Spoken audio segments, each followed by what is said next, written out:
We are here in Banff National Park in Alberta, Canada, for the scheduled opening of the Cave and Basin Interment exhibit, which unfortunately was cancelled at the last moment due to severe flooding in the area. National Parks Canada officials went beyond the normal call of duty and, in spite of the opening's official cancellation, welcomed with a special exhibit preview tour the many visitors and community leaders from all over Canada who somehow managed to overcome weather issues and got to Banff for this important occasion. So welcome under some really interesting circumstances. As you can imagine, with the city of Canmore under a state of emergency, people losing their homes, and various highway road closures, we postponed our exhibit opening this morning. Minister Kenney couldn't even make it from Calgary, as you well know. So as soon as we determine when the minister is available, we will be getting back to Ivan and the rest of the Canadian First World War Internment Recognition Fund to let you know when our opening ceremony is, because we do want a proper opening ceremony for this. So what we've arranged for you today, because you've made the effort to come here, is a sneak preview of our exhibit. So there'll be no formality with this, there'll be no speeches with the exhibit, but allowing you, because you're here in town right now, to share this with you. We'll open it for you for about half an hour and then welcome you back here for food and goodies, and of course to see our new Cave and Basin National Historic Site exhibit. The official ceremony of this historic exhibit was to have been conducted by Canada's Minister of Citizenship, Immigration and Multiculturalism, Jason T. Kenney, seen here 5 years ago in May 2008, presenting a $10 million endowment from the Government of Canada for the creation of an Interment Recognition Fund. Today I am pleased to announce that we are following through on this commitment. The Community Historic Recognition Program and the National Program will support commemorative and educational projects that are both community-based and national in scope. The CHRP will make funding available for communities that were affected by wartime internment measures and immigration restriction measures, communities such as the Ukrainian Canadian community. As part of this program, the Government of Canada has decided to provide $10 million to the Ukrainian Canadian Foundation of Taras Shevchenko. This will establish an endowment to fund projects related to the First World War internment experiences for affected communities such as Croatian Canadians, Serbian Canadians, Ukrainian Canadians, and others. Subsequently, thanks to the mentioned government grant, the Canadian First World War Internment Recognition Fund was formed and was represented here today by its chair, Ivan Grbezic, who felt the exhibit's location was quite appropriate and properly reflected the historic context. Without commenting on the contents of the exhibit, as you can tell from the building behind me, it is a new structure. The location of the exhibit itself is in a great location, given that just across from where we're standing here, where the actual is the site of the internment camp. And people will see once they get into the exhibit that they will relate to the closeness of that site and the importance of this location. Among the dignitaries that actually made it to the cancelled exhibit was Bishop David Motyuk of the Ukrainian Catholic Eparchy of Edmonton. Despite the inability to have the official opening with all the dignitaries and Minister Kenney, I'm very grateful that Parks Canada has provided us an opportunity to view the exhibit. And I'm pleased. I think that it really tries to tell the story of a dark chapter in the history of Canada and the Europeans, in particular the Ukrainians, and the injustice that was done to them. So I hope that it'll provide some justice where justice was taken from them many years ago. So I hope that many people will come and have an opportunity to visit the exhibit.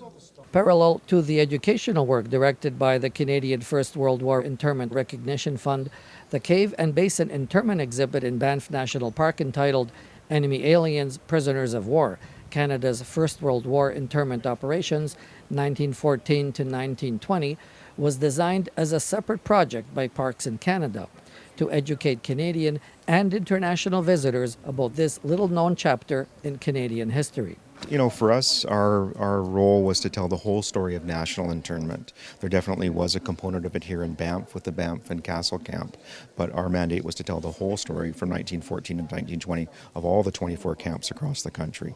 We definitely knew from our stakeholder meetings and also with focus groups with the public that people know very little about the First World War history, and almost to a person did not know anything about First World War internment, let alone what was happening with the worldwide recession prior to the war breaking out, war happening, and then Canada deciding through the War Measures Act to have internment operations in the country.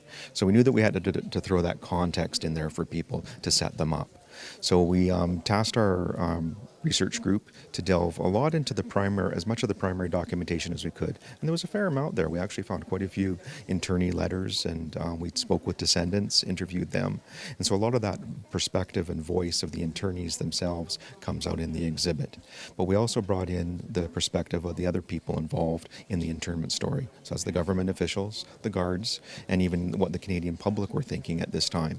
So we tried to backdrop the story with a bit of the social, political, economic, and of course the wartime environment that we had there. Visuals of the internment exhibit were under embargo until the future official opening. Also present here today were descendants of internees, with Jerry Bayrak having comments of a very personal nature. I had 3 generations of our family in there. My great-grandmother, Anna Hanchrook, was in Spirit Lake. My grandfather, Nikolai, and my grandmother, Felicia Hanchrook, were in the camp. My uncle, Edward, he was in the camp when he was about a year old. My mother was born at the Spirit Lake camp, and she was baptized there in the little Ruthenian chapel. Mom she died about a month after her 92nd birthday. She was the last survivor of all 24 camps across Canada. She was born in Spirit Lake. She died January the 13th, 2008, which is 93 years to the day that the camp opened.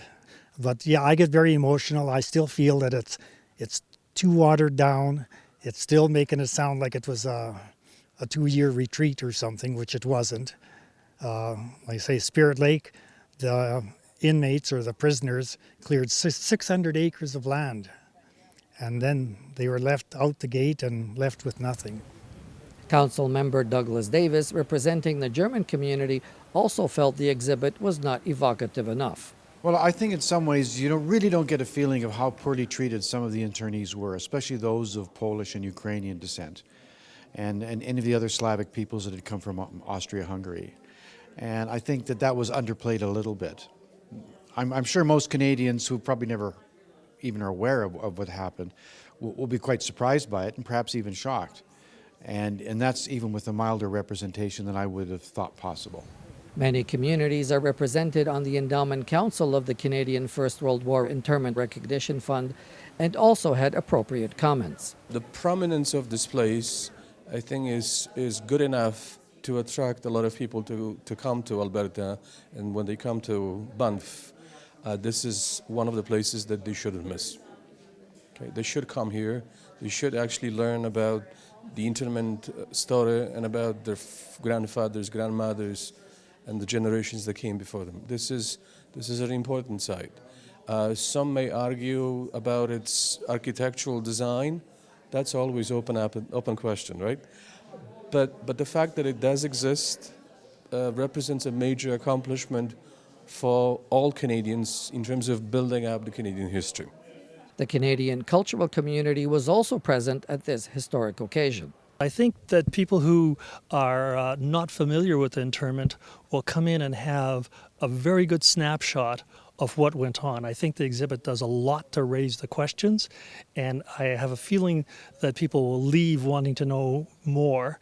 And the wanting to know more is not only from going online or reading, but myself as a dance director and creator with the Shumka Dancers of works about the internment, it might whet their appetite to come and see the work that we produce in Shumka. So I think they've done a really good snapshot in an exhibition like this, and you can't do it all, but they've done a great job capturing it. Among those traveling to Banff for the cancelled exhibit opening was producer Ryan Boyko, who is working on the development of a feature film to present this Canadian internment story. The film is called Enemy Aliens. It's a feature film about 2 brothers. It's a fictional story. These brothers come from Ukraine to Canada, get caught up in the War Measures Act as people who are identified as enemy aliens, and they have to have their papers stamped every month. And at one point, it doesn't quite go so well, and they become interned. So it's their story. It's the story of survival, struggle.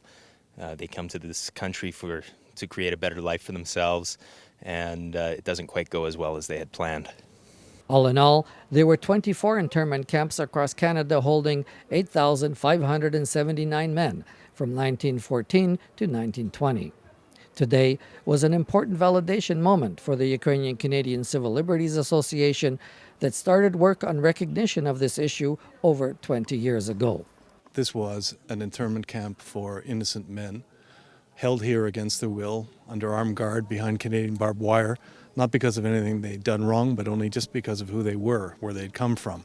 So the first thing that I hope all your viewers will appreciate is that this is a welcome moment, but it's also a solemn moment. It's a moment that calls for commemoration and reflection. It calls for a pause rather than praise. That said, I do want to underscore that this is an accomplishment for our community nationally. This is the development, the installation, the opening, although not yet officially, of the only permanent exhibit dealing with Canada's first national internment operations, and it's right here in the heart of Canada's national park system. You couldn't ask for a better location, right beside where an internment camp once stood, in the heart of Canada's national parks, where these men were forced to work for the profit of their jailers under duress. So, solemn and yet welcoming. Parks Canada has been very cordial and allowed us to come in and view the exhibit. I think it's very important for those endowment council members who have worked very hard with Parks Canada historians to tell this story, to come and actually view the exhibit and see what has transpired and what it looks like. As far as in the internee descendants, I think it's very important for them to be here today to view this exhibit and have that preview and get a sense of a reconciliation. As an internee descendant, I am very pleased that there is this piece of Canadian history in Banff National Park, in Canada's jewel. And I am thrilled that this story will be told, and it will be told to not just Canadians, but all visitors and tourists that come to Banff to view this beautiful Banff National Park and Cave and Basin. But they're going to learn a bit about Canadians' history, what happened to our families, and to understand that we've survived. This project was a fine achievement for Parks Canada, with the rescheduling of the official opening at some point in the future. But for the Canadian First World War Recognition Fund, the full mission still lies ahead. So what's come out of this story is we know who's been interned. Ukrainians, Croats, Austrians, Hungarians, Poles, Czechs, Slovaks, Montenegrins, Macedonians, and a number of others. Turks, Bulgarians, Romanians, Armenians. And obviously the largest number were Ukrainians, and the largest number were civilians. We know where the camps were, 24 camps across Canada, 4 camps here in the Rockies, and most importantly, the site that was here. But the part of the story that is yet to come out is why it took nearly 100 years for the story to come out. And that is the challenge of our Endowment Council, to get the story out, to get the raw research, the personal testimonies, the first-hand research, so that our government historians and other historians have more sources and information to reach